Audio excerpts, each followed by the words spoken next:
Movie की शुरुआत में हम कुछ माउंटेन क्लाइंबर्स को देखते हैं, लेकिन तभी एक एक्सीडेंट हो जाता है और वो लोग मारे जाते हैं। इसके बाद हमें एलिस नाम की एक लड़की को दिखाया जाता है जो कि अपने बॉयफ्रेंड के साथ रहती है और वहीं जॉब करती है। एलिस के ज्यादा फ्रेंड नहीं है और ना ही वह अपनी फैमिली के साथ रहती है। एक दिन एलिस जब अपने ऑफिस जा रही होती है तो रास्ते पर उसे एक शख्स मिलता है जिसका नाम एडम होता है, जिसे देखकर वह काफी अट्रैक्ट हो जाती है। ऑफिस पहुंचने के बाद में भी वह एडम के बारे में सोचती रहती है। जब लंच टाइम होता है तो एलिस बाहर जाती है और वह एडम को ढूंढने लगती है। एडम वहीं पर पास में ही गया था, इसलिए वह एडम को ढूंढ लेती है, लेकिन तभी एडम देख लेता है कि वह उस पर नजर रख रही है। उसके बाद एडम एक टैक्सी मंगवाता है। वह एडम को इतना पसंद करने लगी थी कि वह एडम के साथ चल देती है। घर जाने के बाद ये दोनों इंटीमेट होते हैं और एलिस यह सब खत्म करके वहां से जाने लगती है। तब एडम उसे कहता है कि तुम कल फिर से आना, लेकिन एलिस कुछ नहीं बोलती है और एलिस को यह सब करने के बाद गिल्टी फील होता है और वह सोचती है कि वह अपने बॉयफ्रेंड को धोखा दे रही है और अब वह एडम को भुलाना चाहती है, लेकिन बार बार उसके ख्याल में एडम आ जाता था। वह एडम को भुलाने के लिए अपने बॉयफ्रेंड के साथ इंटीमेट भी होती है, लेकिन उसका बॉयफ्रेंड ज्यादा कुछ नहीं कर पाता था। और अगले ही दिन एलिस को बुक स्टोर पर रखी एक बुक मिलती है जो कि एडम के बारे में होती है, जिसमें बताया गया था कि एडम ने माउंटेन एक्सीडेंट में 6 लोगों की जान बचाई थी। वह वही एक्सीडेंट था जिसे हमने मूवी की स्टार्टिंग में देखा था और उस एक्सीडेंट के बाद एडम काफी फेमस हो गया था। यह देखकर एलिस काफी खुश होती है और वह फिर से एडम के पास पहुंच जाती है, जहां फिर से वह उसके साथ इंटीमेट होती है। यहाँ पर एलिस एडम से उस एक्सीडेंट के बारे में पूछती है। तब एडम उसे बताता है कि वह एक्सीडेंट काफी खतरनाक था और उसी एक्सीडेंट में उसकी गर्लफ्रेंड भी मारी गई। और यह सब सुनकर एलिस को भी उसके लिए काफी बुरा लगता है और घर जाने के बाद एलिस अब अपने बॉयफ्रेंड से ब्रेकअप कर लेती है, क्योंकि अब उसे एडम के साथ रहना था। और तब वह अपने बॉयफ्रेंड के घर से निकलकर एडम के घर पर पहुंच जाती है, लेकिन वह देखती है कि वहां पर पहले से ही एक लड़की थी। तब एलिस सोचती है कि शायद यह लड़की एडम की गर्लफ्रेंड होगी और एडम उसे धोखा दे रहा है, लेकिन तभी वह लड़की बताती है कि वह एडम की बहन है। और जब एलिस यह सुनती है तब उसे एडम पर विश्वास हो जाता है। तब एडम की बहन, जिसका नाम वेवरा है, वह उसे बताती है कि यह घर मेरा ही है, मैं कुछ दिन के लिए बाहर गई थी इसलिए एडम इस घर पर रह रहा था। और तब वेवरा एलिस को एडम के घर का पता देकर वहां से भेज देती है और अब वह एडम के घर पर पहुंच जाती है।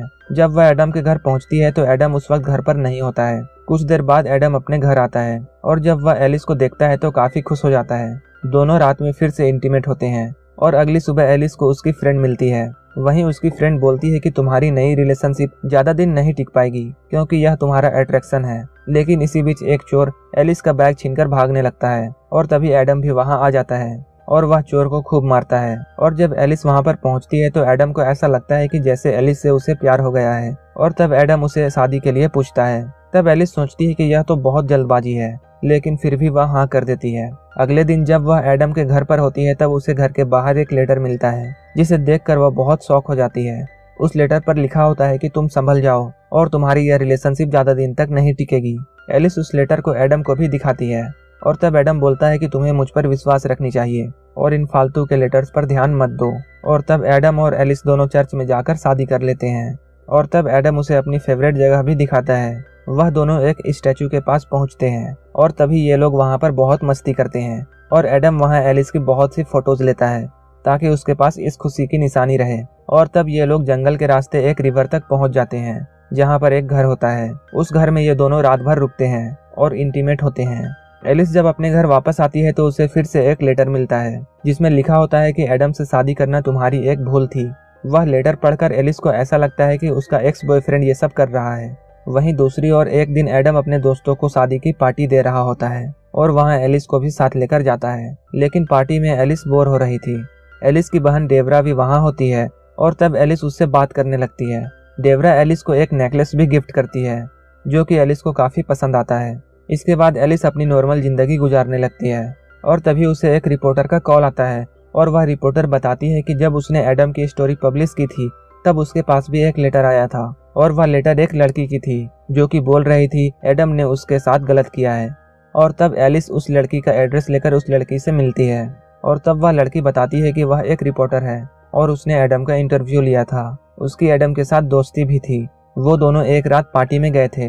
तब एडम उसके साथ इंटीमेट होना चाहता था, लेकिन उसने मना कर दिया और तब एडम ने जबरदस्ती उसके साथ गलत किया। यह सब सुनकर एलिस को कुछ भी समझ में नहीं आता है और तब एलिस वहां से घर आ जाती है और वह हर वक्त सोचती रहती है कि उसने कहीं जल्दबाजी तो नहीं कर दी, क्योंकि वह एडम के बारे में अब तक कुछ भी नहीं जानती। उसी वक्त एलिस को एडम के रूम में एक ड्रॉवर दिखाई देता है। जब वह उस ड्रॉवर को खोलती है तो उसमें काफी सारे लेटर्स मिलते हैं। उन्हीं में से एक लेटर को पढ़ती है जो कि एक लड़की का था। इसमें लिखा होता है कि मैं अब तुम्हारे साथ नहीं रह सकती क्योंकि जो तुम मेरे साथ करते हो वह बहुत ही अजीब है। लेकिन उसी वक्त एडम वहां आ जाता है जिसे एलिस पर शक होता है। एडम एलिस को पूछता है कि वह लंच के वक्त ऑफिस पर नहीं थी, उसने कॉल किया था। और तब एलिस बताती है कि वह एक मीटिंग में गई थी। एडम कई सारे सवाल करता है। इसी बीच उसका एक फ्रेंड वहां आ जाता है और एडम उसके साथ बाहर चला जाता है। एडम के जाने के बाद एलिस फिर से वह लेटर को पढ़ने लगती है जिस पर उस लड़की का एड्रेस भी लिखा होता है। एलिस उस लड़की के घर पर पहुंच जाती है, लेकिन घर पर उस लड़की के बजाय उसकी मॉम होती है। उस लड़की की मॉम एलिस को बताती है कि वह लड़की 7-8 महीने से घर वापस नहीं आई है। उस लड़की की माँ एलिस को बताती है कि उसकी शादी हो गई थी और इसलिए वह एडम से ब्रेकअप करना चाहती थी। लेकिन इसी बीच एलिस को उस लड़की की फोटो दिखाई देती है जो कि उसी स्टैचू के पास कैप्चर की गई थी जहां पर एडम ने एलिस की फोटो कैप्चर की थी। तब एलिस सोचती है कि एडम और वो लड़की काफी क्लोज थे, इसलिए शायद एडम ने ही उस लड़की को गायब किया होगा। एलिस के घर पहुंचने के बाद एडम वहां आ जाता है। एडम वहां आकर एलिस से पूछता है कि तुम कुछ छुपा रही हो। एलिस उससे बताती है कि तुम्हारे सारे लेटर मैंने देख लिए हैं। यह बात जानकर एडम को बहुत गुस्सा आता है। एडम बोलता है कि वह मेरा पास्ट था और मैं उन सबको भूलना चाहता हूँ और अब मैं तुम्हारे साथ रहना चाहता हूँ। और तब एलिस को खतरा महसूस होता है और वह वॉशरूम का बहाना बनाकर वहां से भाग जाती है। एडम उसका पीछा करता है लेकिन एलिस नहीं मिलती। एलिस सीधे पुलिस स्टेशन पहुंचती है और वहां बताती है कि उसके पति ने एक लड़की को मार डाला है।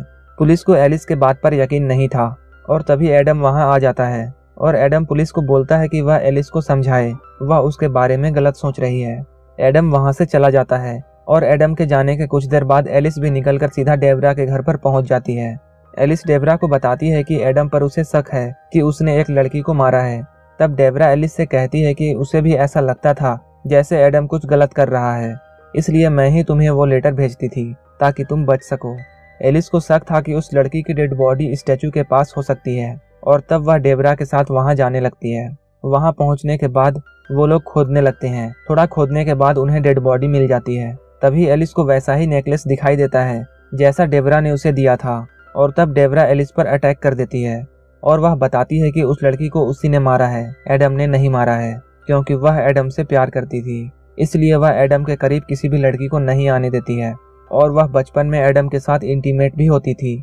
इसी बीच एडम भी वहां आ जाता है जो कि डेबरा से एलिस को बचा लेता है, लेकिन डेबरा एडम को ही मारने वाली होती है। यह सब देख एलिस वहां पड़ी फ्लेयर गन से डेबरा को शूट कर देती है। लेकिन अब एलिस को ऐसा लगता है जैसे इन सब के बाद वह एडम के साथ नहीं रह सकती है और वह उससे अलग हो जाती है और मूवी यहीं पर खत्म हो जाती है।